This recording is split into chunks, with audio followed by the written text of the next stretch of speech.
fan favorite villain turned hero. This god of mischief has seen quite the development. Now, with 2 seasons of his own show and a much increased importance to the Marvel Cinematic Universe, Loki is certainly a show of glorious purpose. No, I am the Father. And here we go. That belongs in a museum. Are you telling me that you built a time machine? Out of a DeLorean? You're gonna need a bigger boat. This is Sparta! Remember, with great power comes great responsibility. Dr. Grant, my dear Dr. Sattler, welcome to Jurassic Park. Welcome back to Easily Entertained. I'm your host, Bryson Olson, here to bring you all the latest in entertainment. Today we are talking about the series on Disney Plus, Loki. And we're covering both seasons 1 and 2, so there will be minor spoilers for season 1 and for season 2 as well when we get into more season 2 spoilers, since not everyone has finished it, most likely. I will give a bit of a spoiler warning before we get into those, but for the majority of the video, it is just of the podcast, we are just talking about Loki, the series in general. So if you don't want it spoiled, go check out the show first, then come listen, and you can join in on the discussion. It'll be a great time. But yeah, Loki, it's a series on Disney Plus. It takes place after the events of Endgame. Well, technically nowhere after the events of Endgame, because most of the series takes place essentially out of time. But the series takes place after the Endgame event where Loki steals the Tesseract again after the Avengers travel back in time and kind of mess with things. And that was what was considered a variance event. It was not where the timeline was supposed to go at that point in time. So Loki was taken by the Time Variance Authority to this little area where it sits outside of time, and they enforce the sacred timeline, the one timeline, which is the Marvel Cinematic Universe timeline. There are technically several timelines, but in this one, they focus on that. And with that, Loki feels a little bit cheated, There were all these heroes that were messing with time, which supposedly they were supposed to be doing that, but Loki doesn't get to go off and do his own thing because of their causes. And so we go throughout this first season, especially kind of deal with the repercussions of Endgame, basically saying that nothing matters in the real world. Infinity Stones don't do anything. They're essentially paperweights in the TVA. They don't affect anything. And you have moments of great humility for Loki, especially because he feels like he has a glorious purpose. That's his major saying throughout both the series and his time in the movies as well. You say, I'm Loki, I'm burdened with glorious purpose. He feels like he has a right to rule. But this kind of puts him into perspective. It really humbles him in the grand scheme of things. He now knows that he essentially is nothing in this overall world, in the universe, including anything outside of the physical universe. He means essentially nothing. And to a character whose self-worth is very much integral to his development, that brings him down a peg. But in terms of the audience relating with him, that brings him more to our level and it makes him more relatable. They now show Loki as more of just a person, not a god among men.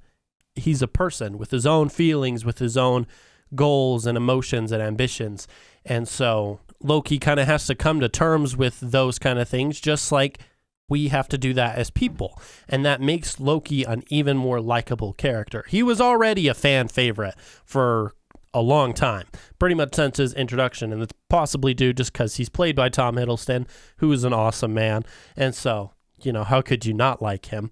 But it makes him more relatable and thus even more favorable. And, he has to come to terms with losing his timeline. And they really portray that, oh my gosh, he's losing everything that he's ever known. because keep in mind, this Loki is not the Loki that's killed by Thanos in Infinity War. It's 2012 Loki. So he hasn't gone through all his character development yet, which kind of gives him a chance to develop even more than the movies had him, because they didn't have him the main focus of all the stories most of the time. And so that lets him develop his character, but not too much. And so this series was meant to develop Loki as a person and, take him out of his time, bring him out so that you can make him a person and really develop who he is as a person. And you really go through this huge arc throughout the entire series, and that includes season 2, where he really goes from being a villain to a hero. And you notice this a lot as you get a couple episodes into the first season. He decides I can't really do anything. They're either going to kill me or I can help. And so he decides, screw it, I'm going to help. And so they're tracking down a variant of himself, which is Sylvie. She's the girl variant of Loki in the show. And, they have to have a Loki to find a Loki, essentially, is the main plot point in the first season. And once he meets her, he empathizes with Sylvie that free will is deserved. Everyone should have free will. They should be able to do whatever they want. And he doesn't initially think this way. If you remember back in the first Avengers and kind of his mindset at those first couple episodes, because he's still the 2012 Loki, is that he thinks people crave to be subjugated, to be controlled. But you go throughout the series realizing that he realizes that that's not the case. People want to be free. They want to be given a choice to fight, to live, to die, whatever. They want to make their own choices. And Sylvie is very much the embodiment of this free will. She wants free will, and she wants to give it back to everybody.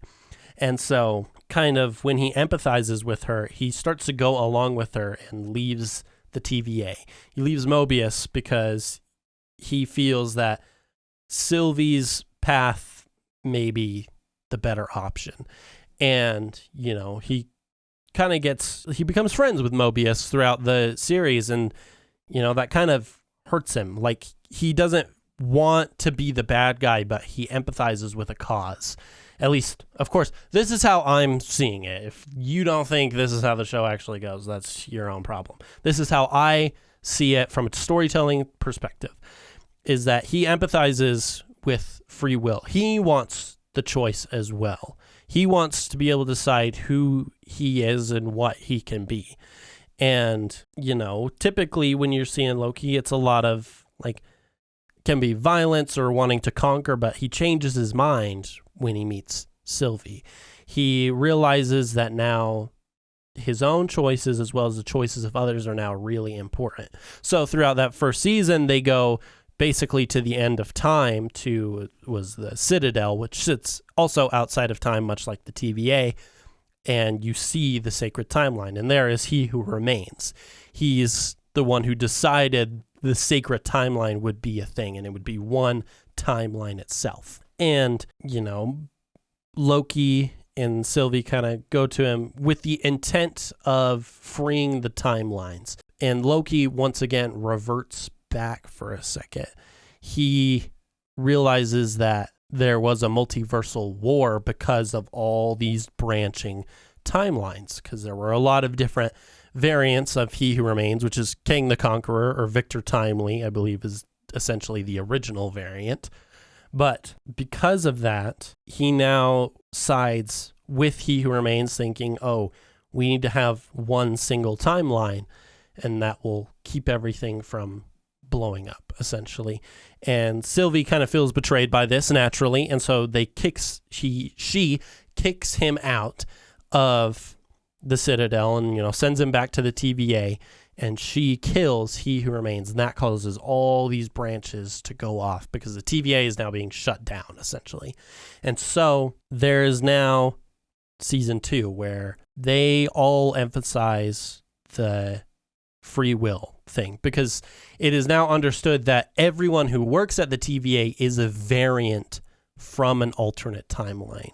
They've been picked as they've been grabbed from their timelines after their timelines have been pruned and decided, oh, we can use them for our cause, to use on the sacred timeline. But now everyone knows that they're variants. And so it's this feeling of free will that now puts everything on the line. And so they don't want to destroy all the timelines now, because they realize they were once a part of one of these timelines, and they want to give people the freedom to choose. But that's where Loki's glorious purpose comes in with season 2.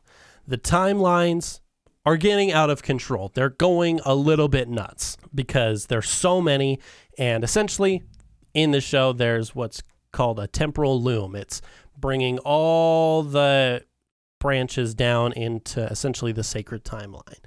But it's gone out of control. There's way too many branches. It can't control them anymore. And, with all these crazy things happening, Loki begins to experience this thing called time slipping. He's essentially being pulled through time. And he learns later in the show that he can control it. He essentially becomes like I don't even know how to describe it, like a god of time, essentially. He can freeze time, he can travel through it however he pleases. And, because of the timelines being destroyed, and not exactly destroyed, going a little bit crazy, the TVA goes a little bit crazy and is eventually destroyed because the space that they're in can't contain all this temporal energy. And so Loki goes to try and find all his friends, and then get Victor Timely, who initially invented the time loom, essentially, to try and fix everything, to bring everything back into order. But upon bringing Sylvie back and a lot of fatal attempts at trying to fix this, they couldn't do it. They couldn't fix the timeline. They couldn't bring everything back to its own orderly self. And, they really are trying to stress the agency of everyone, that everyone should be able to choose, to be able to fight. The multiversal war is a big topic in this, because I think they were very much focusing on Kang being the next phase of the MCU, although things are kind of going a little crazy with that kind of stuff. So we'll see how that goes. But with that, they don't want to just bring it all to order again. They need to find a way to widen the temporal loom so that all the branches can be included. But they can't get it to work. And it keeps failing, and it keeps failing. And Loki feels like he can't do it. He doesn't know what they're going to do. And because he's finally learning to control his time slipping, he keeps trying again. He can go back in time, even though time doesn't exist in the TVA. He can control the time that exists in the TVA. It's essentially no one there is affected by time, but time still exists. They never explain it like that, but that's how it works. Time still exists, but they aren't affected by time. And Loki now can use the time that exists there. So he can keep going back in time and trying things over and over and over again, but they keep failing no matter what he does. He essentially does this for centuries, learning how to control time, how to pause it, how to, memorize everything that is going to happen. And then he eventually decides that, maybe he's going to have to kill Sylvie. He's going to have to kill this person who he loves, essentially, and is a friend, just to protect everything, to bring everything back. He has to go back in time and stop her from killing He Who Remains. But what can he do? Can he actually kill her? Does he feel like he has the power to do this? Does he want to do this? No. He doesn't want to. It's his friend. Of course he doesn't, but he can't see another way. And so they keep trying, and eventually he goes back to another Sylvie, and like one that has been experiencing all the chaos, and talking with her about it, being like, well, I may not have an option and have to bring everything back to the sacred timeline in order for all of our friends to survive and the TVA not be destroyed. And once again, we're still emphasizing free will. Should everyone be able to fight for this world, to be able to fight for themselves, to still have a life? And that makes Loki think a lot. And, you know, he keeps trying over and over, and he's trying everything to fix it. And then at the very end, so this is a spoiler warning, okay? Kind of anything from this point on for a little bit is very much going to be spoiler for the end of season 2. So if you haven't seen it, go watch it right now and then come back to me. But he essentially now has to decide, does he save the universe or does he save his friends? But he decides both. And this is where his glorious purpose is really revealed. Because Loki, with all this power of time now that he can control, he has become the god of time, essentially. Not just the god of mischief, he's a god of time. And I know it's based, I believe, on a comic called Loki, God of Stories. I haven't read that, but in my researching of this, I know that was big inspiration for this. And so if you've read that, you probably have different takes on this. But for me, I just know it as the god of time. He has now become so obscenely powerful, can control time even in the TVA. And he decides to make the ultimate sacrifice to save his friends. He does a heroic act. It is now his purpose to protect the timeline. So he walks out onto the gangway where they've been trying to launch this device to open the temporal loom. And he walks out there, this time on his own, and destroys the temporal loom, releasing all the branches that all begin to wither.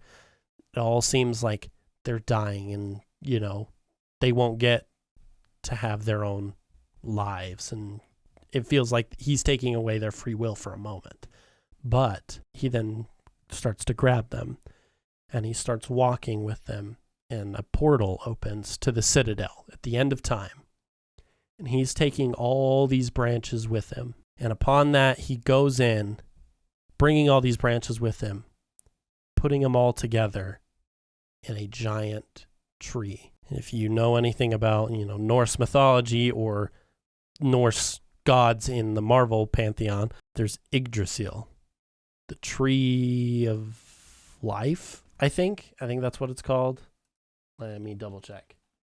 Yggdrasil. Yeah, so the Norse tree of life. It's where all the worlds are connected, essentially. And he makes that. That is Yggdrasil now. He brings them all together, and when he gives them all life again, it is now a tree of timelines. It's not a circle. It's not revolving. It's not a circle with branches coming off of it. It is a tree full of branches, full of timelines. And he has now made the sacrifice to take care of these timelines, to protect them, to, even in a war, give them free will, let them fight for themselves and for each other. And although he doesn't get to be with his friends now, he now knows that they are safe, that they can live on and have their own free will. And Loki has kind of gotten his throne that he wanted in the beginning. He wanted to be a king. He wanted to be a god. He wanted to be sort of in control. And he now has that. But his purpose is different. It's not to rule. It's not to control. It's to be a benevolent God, to give everyone free will and protect them from those who would change that. Loki is now the god of time and has fulfilled his glorious purpose, bringing his character arc essentially to an end. We may see him more in movies or in shows, but there's a big sense of finality of this series. Feels like we're at the end of a character. He has fulfilled who he is meant to be.